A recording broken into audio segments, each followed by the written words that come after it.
solamente una vez en la historia de los Estados Unidos un presidente que haya sido suplantado ha podido regresarlo. Fue Grover Cleveland a finales de los años 1800 y desde ese entonces no lo ha hecho ninguna otra persona. Creo que Felipe está en lo cierto, va a haber una corriente fuerte dentro del Partido Republicano y para conseguir esos votos habrá que irle a besar la mano a Donald Trump, es lo que estoy pensando.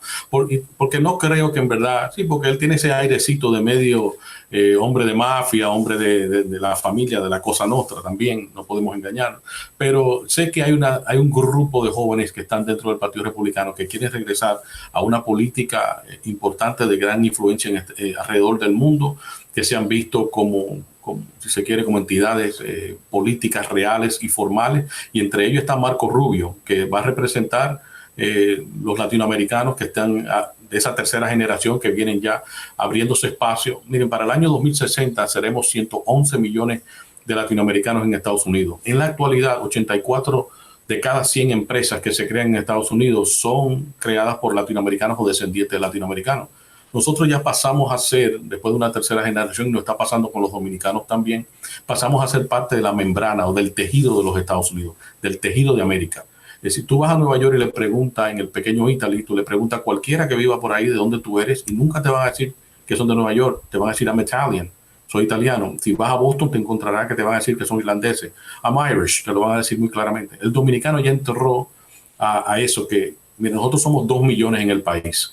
De esos 2 millones, 60% no nació en la isla. Y una tercera parte de ese 60% nunca ha ido a la isla ni de visita. Pero tú le preguntas de dónde son y te dicen, I'm Dominican, soy dominicano. Entonces hay una nueva realidad que se va a presentar para el 2024, que ya no es la oposición a Obama, no es un asunto de rectificación en contra de un hombre negro en la Casa Blanca, ya va a ser, los partidos van a regresar más cerca a sus orígenes. Pero sí, estoy de acuerdo con Felipe, habrá que irle a besar la mano a Donald Trump. Rodolfo, se ha hablado de que Donald Trump ha sido muy beneficioso para la economía norteamericana, con lo cual podemos de ahí también colegir que a los dominicanos les ha ido económicamente mejor en la administración de Trump, con lo cual a nosotros aquí en la isla también, porque la diáspora envía remesas que son uno de los pilares de nuestra economía. ¿Cómo votó el dominicano en promedio, por supuesto, en estas elecciones? Mira, el dominicano por tradición es demócrata y eso tiene que ver con una relación que se creó en los años 60 en Nueva York entre el PRD y el Partido Demócrata, que siempre, o desde aquel entonces ya se visualizaba como un partido de minorías y entendía el valor de las minorías dentro del proceso político y el proceso comunitario. El dominicano sigue siendo demócrata, pero hay una dualidad que existe dentro del dominicano que vive en Estados Unidos, que es capaz de pensar una cosa para una política local aquí y es capaz de pensar todo lo contrario para una política en Dominicana. Y pongo un ejemplo, como lo fijé en el libro mío Diáspora y Desarrollo, que es que tú le preguntas a cualquier dominicano en Estados Unidos, ¿estás de acuerdo con un muro entre México y Estados Unidos? Y 90% te va a decir, claro que no.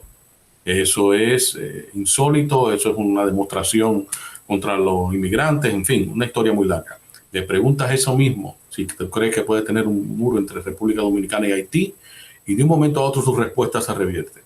Y es todo lo contrario. Y el argumento es totalmente diferente. Entonces, hay una dualidad dentro del dominicano en el exterior, políticamente, cuando se refiere a Estados Unidos y cuando se refiere a República Dominicana. Muy bien pueden aquí apoyar, en el caso de que yo sé que hay dominicanos que apoyaron la política de Trump, porque la ven como una política de anti-haitiana, si se quiere, pro-anti-haitiana, pero en Dominicana son simpatizantes de un partido socialdemócrata o son de un partido populista como lo es el PRD en su momento, el PRM en su momento, o el PLD, que es un partido de centro izquierda. Y entonces aquí en Estados Unidos simpatizan con una persona de centro a extrema derecha. Entonces hay una especie de dualidad dentro del pensamiento ideológico y político del dominicano en el exterior.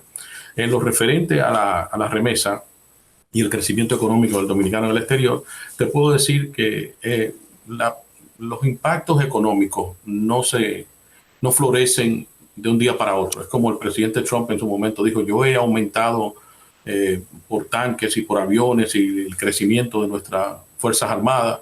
Un avión no se arma en 2 días. ni 100 tanques se construyen en 20, ¿verdad? Entonces, la economía sucede lo mismo.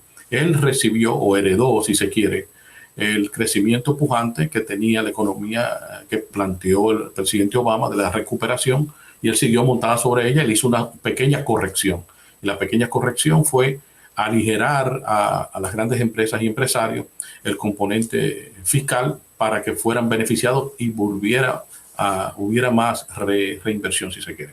Eso es lo único que él ha hecho. En verdad, no ha hecho más nada. Eso y regalar los $1,200 cuando estuvimos en pandemia. Pero en verdad no hay ninguna otra impacto que él haya hecho mediante legislación o medidas regulatorias en el orden económico. Eso no lo ven todos los seguidores. O sea, algo que es como tú lo explicas, tan evidente, tan fácil de entender, de comprender, hasta el punto de que hay muchos periodistas que consideran, periodistas americanos de cadenas internacionales, que consideran que uno de los mayores logros de Trump es precisamente toda la parte económica. Vuelvo y te reitero, es fácil tú coger la economía como la recibió él, a diferencia de cómo la recibió Obama, que en aquel entonces recordamos que había una potencial catástrofe mundial económica. Íbamos a vernos posiblemente en una depresión igual que de los años 1920 en Estados Unidos, a nivel mundial. Y eso fue no solamente corregido, sino que hicieron unas inversiones y bueno, finalmente se generaron unas regulaciones para evitar que los grandes bancos y las grandes aseguradoras no volvieran a ponernos en esa situación. Cuando él entra y asume gobierno, él lo que hace es que aligera esas regulaciones que originaron esa burbuja, si se quiere, o esa destrucción económica. Y lo que estamos viviendo ahora, lo que pasa es que de fuera no se ve, nosotros estamos viviendo una burbuja ahora mismo, una burbuja económica de ambición, si se quiere, basado en el hecho de que se le ha aligerado las regulaciones a esos grandes empresarios y empresas. Eso no lo ve todo el mundo, porque el que está acostumbrado a ganar $40,000 al año, si ve que le están quitando $300 menos de sus impuestos a fin de año, se siente que este año le fue mejor. O si le están quitando $30 menos de su quincena, él cree que le está yendo mejor, lo que el resto de las cosas siguen subiendo. Entonces, no, es como tú dices, pintores, no acaban de procesar eso, no lo acaban de procesar. Muy bien. Felipe, Rodolfo, gracias a los dos. Creo que la conversación ha sido muy, muy interesante y edificante con relación a cómo funcionan los sistemas norteamericanos en este caso, porque a veces yo misma no decía, pero ¿y no tiene una Junta Central Electoral? Hasta que alguien me explicó, no, es que en cada estado, yo decía, pero es más difícil hacer un fraude porque tú tienes que ponerte de acuerdo con cuántas personas. Es más difícil que cuando es centralizado. Y bueno, pues a veces cuesta un poco también entender el sistema de votación norteamericano, porque es muy distinto al sistema que tenemos, por lo menos aquí en República Dominicana y en gran parte de América Latina. Pero es su sistema, es su forma y tenemos que entenderlo para saber cómo se mueve. Gracias a los dos. Felipe Vallejo, Rodolfo Pou han estado con nosotros conversando sobre la situación electoral en Estados Unidos, que, bueno, esperemos que se imponga, como siempre, en ese gran país, el imperio de la democracia y la institucionalidad.